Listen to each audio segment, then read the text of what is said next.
सासू माँ बदल गई।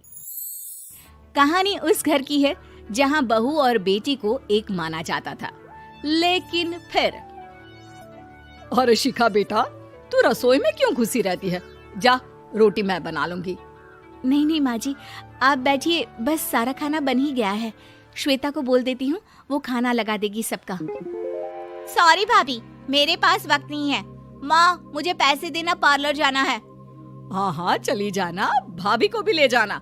वो भी जाने को बोल रही थी पार्लर, पर पहले ना मदद कर दे उसके खाना लगाने में। देख माँ, वो बहू है, उसे बहू रहने देना, इतना सर पर मत चढ़ा भाभी को। श्वेता, ज्यादा मत बोला कर। बहू और बेटी में कोई फर्क नहीं होता है। जा जाकर काम कर। ननद को माँ का भाभी से इस तरह प्यार करना बिल्कुल अच्छा नहीं लगता। वो बार बार किसी न किसी तरह माँ को भाभी के खिलाफ भड़काती रहती, लेकिन कोई फायदा ना होता। एक रोज, अरे बेटे किशन, जा बहू को कहीं घुमा कर ला, सारा दिन घर में काम करती रहती है। हाँ हाँ माँ, हम लोग जा रहे हैं ना गोवा। अच्छा जी, भाभी ने तो हमें बताया भी नहीं। वैसे तो सारी पंचायत करती है, ये गोवा वाली बात क्यों छुपा गई हमसे? अरे क्योंकि उसे खुद नहीं पता था बहन। मुझे टिकट सस्ती मिल रही थी तो मैंने बुक कर दिया। हाँ शिखा, पैकिंग कर ले, संडे हम जा रहे हैं गोवा। दोपहर में शिखा पैकिंग कर रही थी कि सास आ जाती है। ये क्या बहू, साड़ियाँ? अरे गोवा जा रही है घूमने या फिर शादी में मायके हैं? माँ जी, ऐसा कुछ है ही नहीं, समझ में नहीं आ रहा क्या रखूं कपड़े में। अरे तेरी और श्वेता की साइज तो एक ही है, उसके कुछ मॉडर्न कपड़े ले ले, आकर लौटा देना। हाँ माँ जी, ये ठीक रहेगा। शिखा श्वेता के पास जाती है और उससे कपड़े मांगती है। ना जी ना, मैं अपने कपड़े ना दूं, वैसे भी फैल जाएंगे मेरे कपड़े, बहुत महंगे वाले हैं। शिखा मुंह लटकाकर कमरे में आ जाती है तो सास कहती है, चल तैयार हो जा, तुझे मैं शॉपिंग करा कर लाती हूँ गोवा की। बस फिर क्या था, सास बहू निकल जाते हैं मार्केट और एक से बढ़कर एक ड्रेस खरीद कर घर आते हैं। पहले बता देती कि नए कपड़े दिलाने वाली है भाभी को, तो मैं अपने ही दे देती ना भाभी को, मुझे दिला देती नए कपड़े। देख श्वेता, परिवार का मतलब सबके साथ रहना होता है, ना कि सिर्फ अपना सोचना। वैसे भी तुझे अच्छे संस्कार सीखने चाहिए। और रही बात कपड़ों की, तो शिखा, आज से घर पर भी तू मॉडर्न कपड़े ही पहनेगी। कोई जरूरत नहीं है ये साड़ी वाड़ी लपेटने की। अब क्या था, घर पर श्वेता और शिखा एक जैसे रहते। एक बार पड़ोसन आती है। अरे बेटा, अपनी माँ को तो बुलाना जरा, बात करनी है। शिखा सास को बताती है और रसोई में चली जाती है। ये आपकी बेटी बहुत बड़ी हो गई है, इसके लिए एक रिश्ता है, कहो तो बता दूं। ये बेटी नहीं बहू है, घर में सब एक जैसा ही रहता है। वैसे मेरी बेटी भी बड़ी हो गई है, कोई रिश्ता हो तो जरूर बताना। पड़ोसन रिश्ता लेकर उन लोगों के घर आती है। तब श्वेता की होने वाली सास कहती है, तो ये घर है, कितने मंजिल का है? और ये बहू ने आपकी क्या पहन रखा है, जीन्स टॉप? अरे भाई, साड़ी वाड़ी नहीं है क्या इसके पास? देखिए, सर्दी है तो साड़ी में बहू कैसे मैनेज करती, वैसे पहनती है साड़ी भी।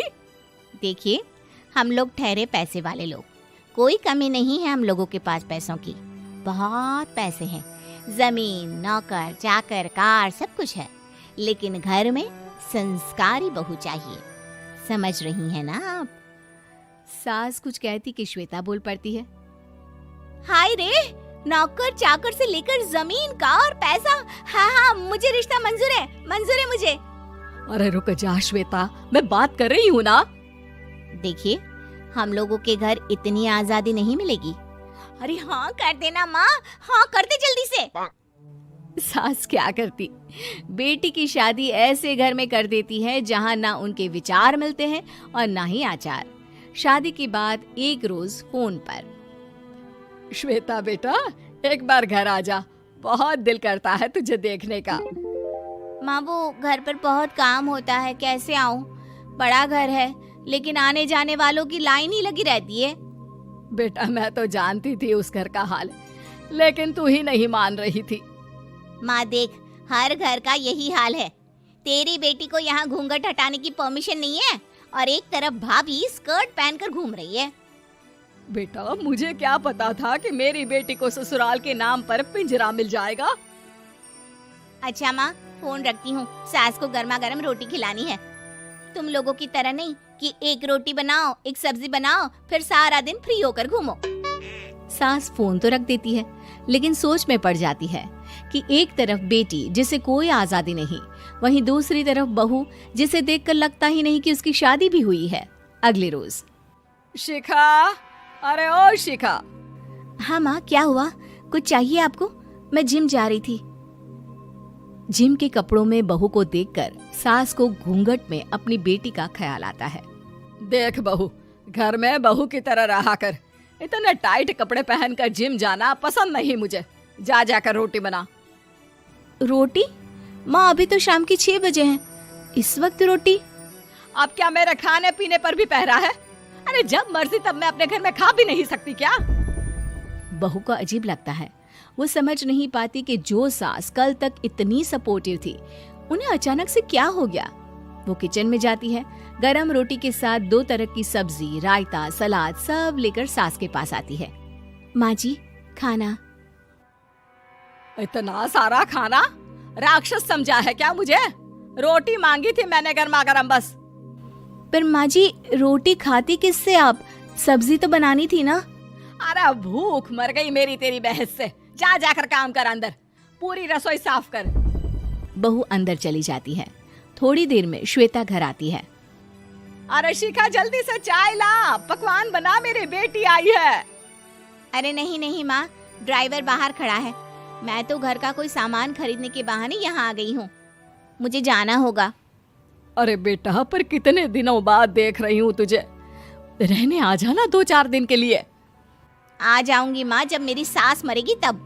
मैं तो रोज मन्नत मानती हूँ कि मेरी सास मर जाए तो अच्छा है। अच्छा चल, जा रही हूँ माँ। हे भगवान, कैसे कैसे दिन देखने पड़ रहे हैं मेरी बेटी को। सास अंदर जाती है, जहाँ श्वेता की जिम वाली सहेली का फोन आया होता है। क्या बात है, आज जिम नहीं आई? अरे पता नहीं यार, आज माँ को क्या हो गया अचानक। पर खैर कोई नहीं, लगता नहीं कि मैं अब जिम आ पाऊंगी। शिखा स्पीकर पर बात कर रही थी, जिसे सास सुन रही थी। यार ये सास ना होती ही ऐसी है। मैं तो कहती हूँ बुढ़िया जल्दी मरे और तू आराम से जिए। शिखा को सहेली की बात पर गुस्सा आ जाता है। माँ के मरने की कौन सा बच्चा दुआ मांगता है मोहिनी? आगे से ऐसी बात मेरे सामने मत करना। हमारे घर की शोभा ही माँ है। क्या हुआ जो थोड़ी सख्ती दिखा रही है? उसमें भी कोई ना कोई उनकी भलाई ही होगी। मैं तो कहती हूँ भगवान मेरे जैसी सास सबको दे, जो सिर्फ माँ की तरह है। सास वाली तो कोई बात ही नहीं है उनमें। सास ये बात सुन रही थी। उनकी आंख में आंसू आ जाते हैं कि क्यों वो बेटी की किस्मत में बहू को भी भागीदार बना रही थी। शिखा, अरे ओ शिखा, क्या हो गया? जिम नहीं जाना क्या?